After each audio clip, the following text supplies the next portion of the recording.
Bonjour, ici Étienne de maigrirsansavoirfaim.com où tu peux découvrir une nouvelle méthode pour perdre environ 1 livre par semaine en mangeant à volonté. Cette semaine, je réponds à la question anonyme. Par où et comment commencer si on veut faire du fitness? On a parlé en fitness d'aspects psychologiques, de musculation et de comment trouver un bon entraîneur. Aujourd'hui, je veux parler de produits dopants. Hier, je te disais dans mon vidéo que quand tu vas choisir un entraîneur, d'aborder ouvertement, franchement, la question des produits dopants avec lui parce que les produits dopants en fitness et en culturisme, c'est très utilisé, c'est très commun, c'est très populaire. Spécialement dans les plus hauts niveaux. Par exemple, la plus grande compétition de fitness et de culturisme, à l'heure où on se parle, c'est le Mr. Olympia. Ça se fait aux États-Unis et tu peux voir au Mr. Olympia des femmes qui sont plus musclées que probablement l'homme le plus musclé que tu as vu de ta vie. Ces femmes-là prennent des stéroïdes et au niveau hormonal, elles ont plus de testostérone que moi. Elles en ont peut-être 50 fois plus. Donc, les stéroïdes, c'est un des produits dopants qui est beaucoup utilisé en fitness. Là, je te parlais d'une compétition internationale. C'est un peu le championnat mondial, le Mr. Olympia. Si tu compétitionnes au Canada ou au Québec, c'est en ordre décroissant, comme ça, de moins en moins populaire. Il y a moyen de faire des compétitions de fitness au Québec sans prendre de produits dopants et de se mesurer à d'autres compétitrices qui ne prennent pas de produits dopants non plus. Cependant, il y en a qui en prennent.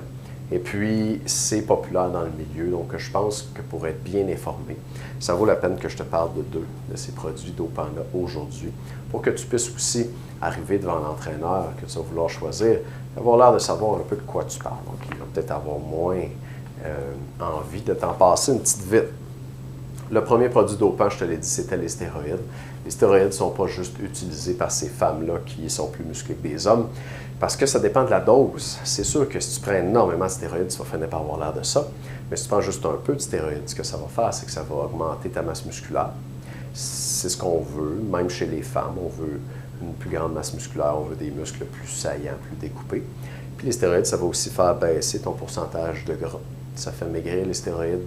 Ça copie une hormone qui s'appelle la testostérone. Et la testostérone, ça fait sortir le gras de tes cellules adipeuses. Ton corps le brûle après, puis tu es plus découpé. Donc, des stéroïdes, si tu n'en prends pas des quantités astronomiques, tu vas juste avoir l'air plus en forme.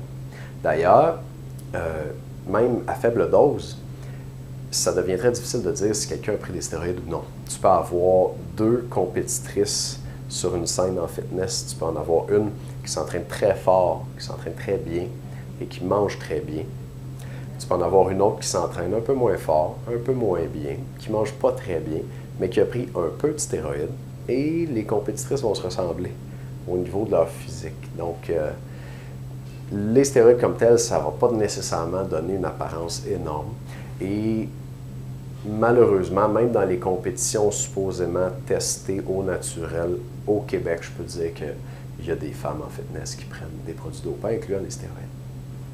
Maintenant, le deuxième produit dopant le plus populaire, c'est la catégorie des stimulants ou des fat burners. Le plus connu, le plus tristement célèbre dans celui-là, c'est le clenbuterol.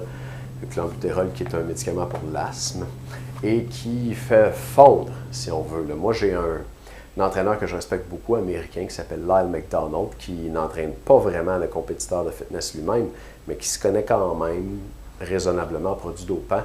Et puis, en parlant du clenbuterol, Lyle McDonald dit que « it works like magic ». Donc, c'est presque de la magie. Sinon, dans les produits moins forts, on descendrait peut-être d'une coche avec les amphétamines, communément appelé le speed. Donc ça fait déborder l'énergie. Tu peux t'entraîner plus longtemps, plus fort. Ça augmente ton métabolisme de base, donc tu vas brûler plus de calories pendant la journée. Donc tu vas maigrir plus vite aussi. Sauf que pour le système nerveux, c'est pas génial. C'est même assez dommageable. Moins fort encore, tu as l'éphédrine. L'éphédrine se situe entre les amphétamines dont je viens de te parler, puis la caféine. Donc la caféine, c'est le stimulant le plus consommé, peut-être même la substance chimique la plus consommée au monde. Dans le café. Beaucoup de gens qui consomment du café, énormément de gens. Et l'éphédrine, c'est un stimulant quand même fort, moins fort que les amphétamines, mais qui réveille, qui donne l'énergie, qui augmente le métabolisme de base et c'est très consommé en fitness, finalement, la caféine. On en retrouve dans les pré-workouts, super populaire les pré-workouts. Il y a beaucoup de gens qui en prennent dans les gyms commerciaux, souvent, à mon avis, un peu pour rien. Mais là, c'est rendu que ça fait presque partie de la culture. Si tu veux t'entraîner comme il faut, avoir un bon entraînement, tu prends un pré-workout. Mais c'est quoi un pré-workout? C'est une boisson avec peut-être l'équivalent de 3 cafés dedans. Ça va donner de l'énergie. C'est vrai. Est-ce que c'est absolument nécessaire? Pas nécessairement.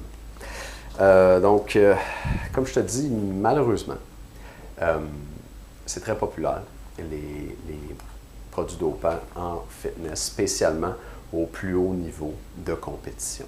Au niveau plus bas, comme par exemple sur la scène québécoise, il y en a, mais ce n'est pas tout le monde qui en prend. Ce qui est triste un peu, c'est qu'il y a des gens qui compétitionnent dans les compétitions supposément testées ou au naturel, puis qui en prennent quand même. Donc, tu vas avoir affaire à ça, c'est sûr. Tant qu'à faire, j'aime mieux te donner l'information pour que tu embarques là-dedans, les yeux ouverts, tu saches de quoi il retourne. Et puis, lorsque tu vas choisir ton entraîneur pour faire tes compétitions de fitness, tu vas en parler avec lui, puis tu vas lui dire ce que je t'ai dit. Puis tu peux lui dire que ça ne t'intéresse pas. Si ça ne t'intéresse pas, puis tu veux voir sa réaction à ce moment-là. Est-ce que il a l'air d'avoir l'impression que tu ne comprends rien? Est-ce qu'il a l'air de décrocher? Ou au contraire, il va te répondre très franchement, de façon transparente. Oui, je sais que ça existe. Oui, peut-être que je trouve ça dommage. Moi, j'en utilise pas. Ça serait le genre de réponse, enfin, moi, qui me rassurerait si j'étais une femme qui veut faire du fitness au naturel au Québec. Donc, je te souhaite bonne chance pour te trouver un bon entraîneur. J'espère que tu es plus consciente aujourd'hui qu'il y a des produits dopants qui sont populaires en fitness. Et puis, j'espère que les conseils que je te donne aujourd'hui là, vont t'aider à naviguer là-dedans pour faire des meilleurs choix. Un petit mot avant de terminer. Cette semaine, on a un nouveau livre de recettes. 29 recettes minceurs que tu prépares d'avance et qui se congèlent bien. C'est des recettes que tu peux manger à volonté pour perdre environ 1 livre par semaine parce qu'elles contiennent seulement des 116 aliments de ma méthode maigrir sans avoir faim. Donc, c'est quoi ces aliments-là? Ces aliments qui contiennent beaucoup de protéines, beaucoup de fibres, beaucoup d'eau et beaucoup, en fait, qui ont un indice glycémique bas. Et ces 4 choses-là dans les aliments, ça fait que ce sont des aliments qui t'enlèvent ta faim naturellement. Ils sont très bourrants. Tu peux en manger beaucoup. Et en fait, tu ne réussiras probablement à pas en manger beaucoup. Je te dis que tu peux en manger autant que tu veux, mais tu n'en mangeras pas tant que ça. Tu vas être bourré vite, là, tu n'auras plus faim. Tu vas perdre du poids. J'ai beaucoup de clientes qui ont perdu du poids comme ça. Puis je suis toujours un peu émerveillé quand elles me disent qu'elles-mêmes sont surprises de à quel point c'est facile finalement de maigrir. Donc, si tu as envie d'essayer ça, cette semaine, c'est en spécial. Il y a une réduction de 50 $ sur le prix. Tu vas avoir reçu l'information par courriel pour aller chercher ça avec le rabais. Sinon, tu peux télécharger gratuitement, recevoir gratuitement une des recettes. C'est la recette de poulet Mon Coco, la recette la plus populaire dans notre groupe sur Facebook. J'ai demandé à certaines de mes clientes de voter pour la recette qu'elles voulaient gratuitement et c'est celle-là.